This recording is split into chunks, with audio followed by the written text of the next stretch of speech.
Well, you know what my saying is?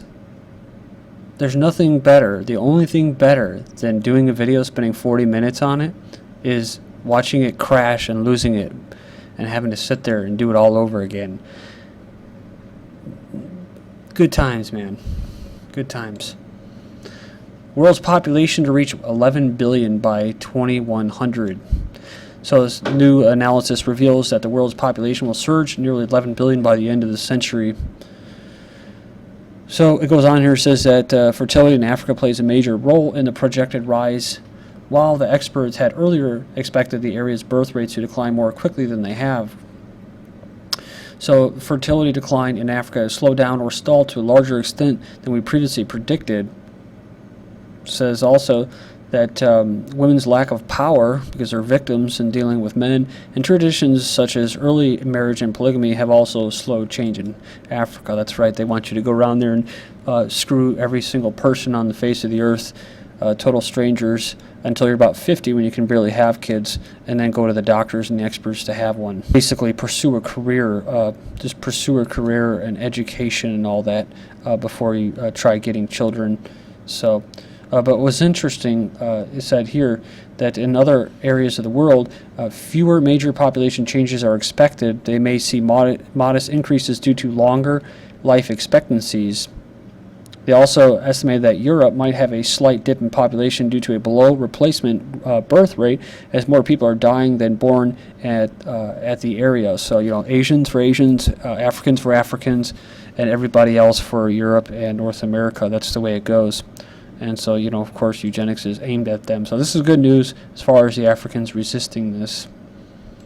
Next up, we have Americans throw away 90 billion pounds of food a year. Average American wastes between 1,300 to almost $3,000 a year in food. So this is good propaganda. Basically, don't worry about corporations. That they are the biggest waste. People that basically produce waste and poison water supplies and stuff like that. But it's not the corporation's fault. It's the individual Americans' fault, who have really not much power at all as far as society and their life goes. They're just born into a system. They're told what to do. And, you know, it's interesting, too, because they go down here and they throw in this quote by the Pope talking about a culture of waste. Well, it's interesting because, you know, as slaves and being born into this system of enslavement and total domination of every facet of our life, we've been taught in the past, 50 years to be nothing but consumers, to be materialistic parasites, and feed these corporations and make them bigger and bigger and bigger.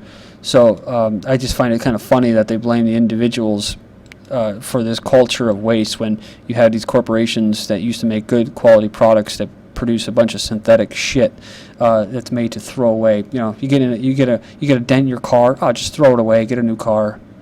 You know. And the usury system really enjoys that as well. But now that they don't need people to buy shit products anymore to fund their global government and their push to singularity in that, and basically call off the rest of the useless eaters, now that they don't need us anymore, you know, basically we're not really consumers anymore as much, right? They're still going to push that, but we're in a post-consumer world. So be glad to have nothing. Bloomberg's latest mandatory food composting. So it says here that at first it'll be voluntary, but residents will be likely required to comply within a few years. So it says it's going to be transformative. So don't know why they're pushing all this stuff, but either way, how China will move 250 million slaves from the country in rural areas to the city in 12 years. Will mass urbanization create growth or just destroy rural life? So in the 80s, 20% of people in China lived in the city. Today it's 53%. By 2025, the country's leaders want 70% of the population to be city dwellers. So they want to move them out of the rural areas where they'd be freer and healthier, away from each other, and smash them up like sardines so they can be nice and sick, carry out their eugenics, and they're easily able to be controlled and surveilled. Theoretically, more urbanites mean more consumers and taxpayers, and thus greater growth, but they say it's going to be a risky one. It goes on here and it says that there's this feeling that we have to modernize, we have to urbanize, and this is our national development strategy, says rural development expert. It's almost like another great leap forward, so that should work out well like the last ones. LA bus drivers, pesticides are making us sick. So I just want to throw it in there, just like the movie Dread, with these big sky rises of people in their little cities. I mean, this is what it is. And people are going to be smashing these cities.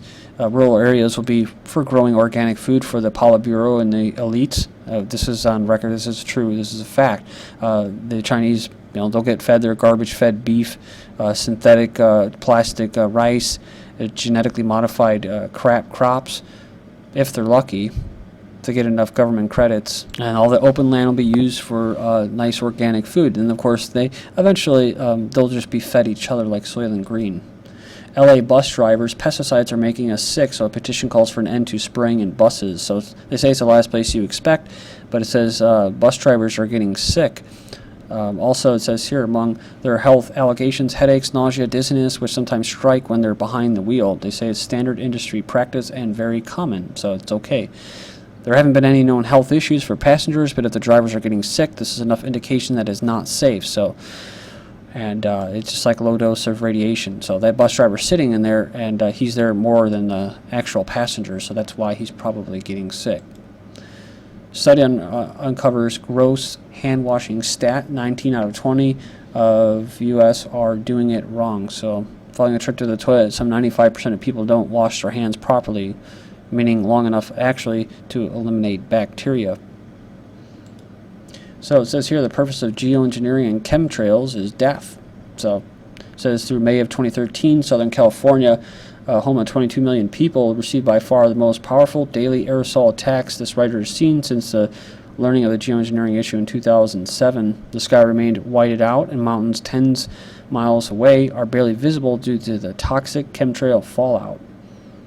So Zbigniew Brzezinski said in earlier times it was easier to control 1 million people than physically to kill 1 million. Today is infinitely easier to kill 1 million people than to control 1 million people. That was Zbigniew Brzezinski.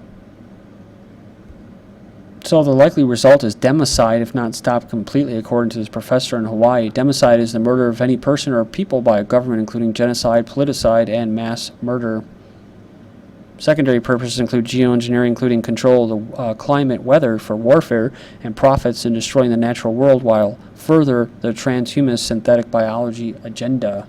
The cell phone industry doesn't want you to know about radiation concerns. The leading expert on health effects from cell phone radiation goes to battle against a multi-trillion-dollar industry. So she wrote a book called Disconnect in 2011. She goes on, she basically is trying to expose the dangers of electromagnetic radiation. It says out of 7 billion people on this planet, about 6 billion of us now use mobile phones. In conclusion, we do not detect any correlation between the mortality of malignant brain tumors and cell phone use in Taiwan. We thus urge international agencies to publish only confirming reports with more applicable conclusions in public. This will help spare the public from unnecessary worries. Belgian parliament posed to approve child euthanasia law, so they are about to expand its controversial right to die policy to include access to euthanasia for some gravely ill children. So it sounds really nice and everything, but what happens when they create a legal loophole to where they basically euthanize you, basically against your will? So I see that happening in the future. Radical disaster. Quebec pushes ahead with bill to allow doctors to kill their patients, called Medical Aid in Dying, titled An Act Respecting End-of-Life Care would allow those with incurable serious illnesses to be killed by doctors. So they slammed the move as paving the way to abuse. Years later, big problems for kids who kick cancer. So 45, it says by age 45, 95% have chronic conditions. So they say here that they are tied to either the cancer itself or the treatment they received for the cancer. But yeah, pretty interesting. It goes on here and it says that, for example, those who got chest radiation often had scarred or leaky heart valves. Those who got brain radiation had mild cognitive deficits, much more typical of older people. So it's money, and they kill your brains, they kill your bodies. So okay, this is good stuff for eugenicists. Antidepressants in U.S. waterways giving fish anxiety and homicidal behavior. So it says prescription drugs found in U.S. waterways, antidepressants routinely edge out all other medications discarded or excreted by an increasing percentage of Americans struggling with anxiety disorder. It says the chemistry lining our waterways is having an adverse effect on fish behavior, plaguing them with anxiety, antisocial behavior, and homicidal tendencies. So pretty interesting. Moving on here, chemical used by Monsanto found in urine of Europeans, says study. Residents of 18 European states have been tested positively to traces of glyphosate, a globally used weed killer, the study says. It remains unclear how the chemical used on Monsanto GMO crops got into people's body. Well, it's in our food and water, right? 500,000 new STD diagnoses in the last year in the UK. So the Public Health England has warned that the nation is experiencing a torrent of new cases of sexually transmitted infections, with nearly 500,000 new cases reported in 2012. So, talking about the population is going to reach almost twice as much by 2100. I think they're trying to do everything they can to avoid that. It's called eugenics, depopulation. About lab rats, U.S. says chimps too endangered for research. Agency might give status to all chimps, both in captivity and in the wild. So they just moved to what? To the youth, right? CDC pushes flu vac. Oh, then don't forget the people in Africa too. They experiment on them before they bring them to the quote developed worlds. CDC pushes flu vaccine for all children, a new fear-mongering campaign. The CDC is pushing parents to vaccinate their children between the ages of 6 months and 19 years against flu, as the coming flu season is being touted as the worst year ever. Health officials urge vaccines as mumps cases on the rise in England. So, sharp increase in confirmed cases raises concerns among health officials over uptake of measles, mumps, and rubella vaccine. So you can go in there and trust your government, take your vaccine, I guess. Pakistanis demand electricity by refusing kids' polio vaccine. The villagers call for mosquito spray and ambulance services. So I don't know how much truth there is in this article here, but they won't accept polio vaccinations for their children until they get power. So they're either very brainwashed or very stupid. They're willing to use their children as allowing them to come in and basically, they're using their children as some kind of blackmailing or negotiation, leverage. I don't know. They're going to allow them to carry out eugenics against their children in order to get electricity. So, unbelievable. 2 more anti-polio vaccinators killed in Pakistan. Gunmen killed 2 anti-polio workers. Basically, they're vaccinators Sunday in northwest Pakistan. The latest violence-directed efforts to eradicate the disease from the country. So it's because they want polio. That's what they want. Terrorists win. Attacks close women's college. Pakistan militants attack a bus full of students, then the hospital they were taken to. The initial bus bombing was reportedly carried out by a female suicide bomber. It's only in places like America and Europe where people are a little more naive about things. New U.S. astronaut class is half female. So maybe this is so that the males can have prostitutes while they're up in space. I don't really know, but I know that's what they do, why they do that for the military. It's, they complain about the rape cases, and what was the government's official policy? Well, there's not much we can really do. That's because they're put there to be raped by men in the field. So I'm sorry, but that's the truth. So you can talk about equal rights and stuff like that, but so this is a sign of progress, apparently. Skyrocketing levels of fatherlessness having devastated effects on children, says a UK report. Half of all children born in the UK are being raised by one parent, usually the mother, and that's, of course, that was traditionally done. Some people call it the ISIS court, the Hordes of ISIS court, which is to kill families, and they give them to the mother because usually mothers make less income. It's not like that anymore, but the purpose was to basically destroy the family and make it so that the child had no chance of really getting out of that social strata. Every year, an additional 20,000 people, mainly women, join the throngs of those raising children more or less single-handedly.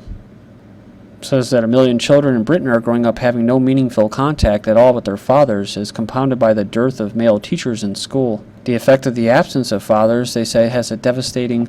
It says children with separated single or step parents are 50% more likely to fail at school, have low self-esteem, struggle to make friends, and with their behavior, they often battle with anxiety and depression throughout the rest of their lives.